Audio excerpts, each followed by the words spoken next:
5 to 7-year-old pupils at this school are forced to brave rain and snow to spend a penny. Their parents say some of them prefer to suffer in silence until they get home. The primitive conditions have barely changed since the school was built almost 60 years ago. All that's new is a flimsy PVC roof paid for by parents. There's no privacy whatsoever. They've got to have little toddlers' toilets, which are no good to them whatsoever. They've got to come out in freezing cold, they've got to put their coats on. I mean, it's cold, it's damp. No child should have to put up with that. What, in your view, could happen if nothing's done? I would eventually, I think, be forced to close the school if the conditions persist for 2 or 3 more years, because I wouldn't consider them satisfactory.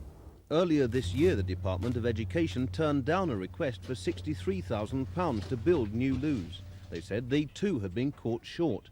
Extra cash for schools, they say, is only available to meet basic need. Essentially, that means provision for a sudden growth in the school population. MP Neil Thorne is campaigning for the definition to also cover replacing school outside loos.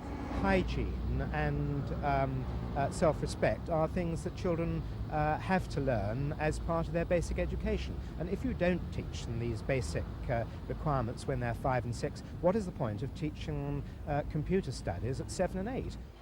Education Minister Bob Dunn said in the Commons he fully sympathised with the plight of St Vincent's and funds might become available. But he told Neil Thorne cash for voluntary aided school projects was limited.